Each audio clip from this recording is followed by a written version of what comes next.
So I remember this one time in Nashville, and I had been homeless for, I think, 3 weeks. I was in Nashville. And anybody knows anything about Nashville, that place is packed all the time.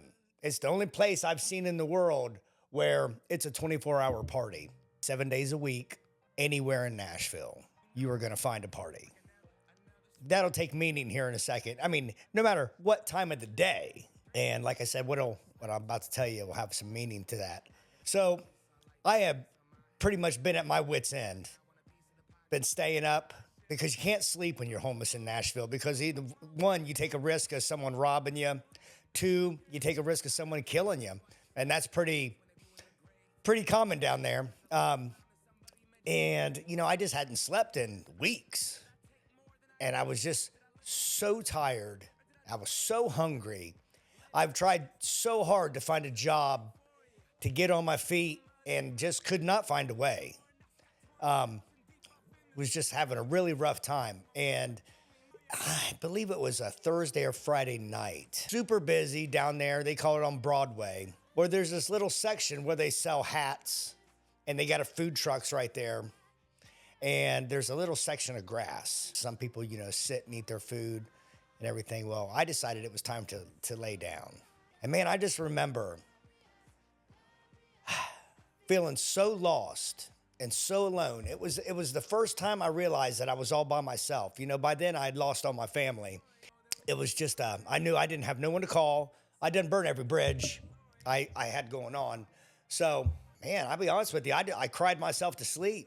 I had my phone. I was laying on my back and I had my phone on my stomach and just tears rolling out. I couldn't stop. I remember feeling that just feeling of wanting to go home. But you know what, folks? I didn't have a home to go to. I was all by myself and I was hungry and I was tired and I was scared. 40-something years old, scared out of my brains because I didn't know what to do. And I just prayed to God that he would make this stop. Because I knew deep inside that I had something to give this world and I wasn't giving up. I was out there dream chasing and I wasn't giving up. So fast forward through the night, I finally get a night's sleep. I wake up. It's brisk. It's chilly that time in Tennessee. Fog is set all across Broadway. I raise my head up. Of course, my phone's gone. Man, I'm just so hungry. So one of the normal things that I did in my routines of being homeless in Nashville was in the mornings before anybody got up, any competition, I would say, any other homeless people, and I would scour every square inch of Broadway. And sometimes you'd find money, sometimes you'd find drugs, sometimes you'd find cigarettes. I mean, whatever. You could find anything down there. And folks, I'm in my active addiction at the time, full blown. Man, that's what I started doing.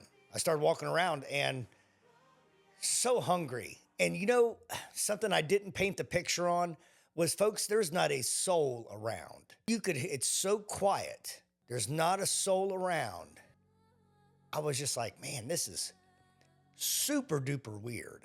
And again, the fog is all over the place and I'm hungry. I mean, I'm at a point in my life to where I'm eagerly eating after people who've laid something down out of trash cans. I'm at that point in my life. This is the point in my life where I knew fact that I was going to be taken care of, that what I was doing is right.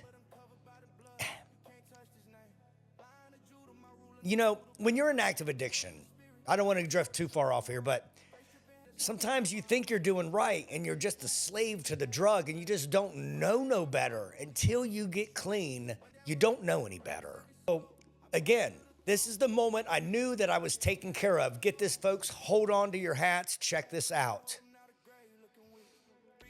I turn around the corner. Again, no one around. There's a step that goes up on the side of a brick old historic building. And I look over there on the ground. And you know what is sitting there on them stairs? A piping hot double cheeseburger and French fries on a Waffle House style platter. Folks, piping hot.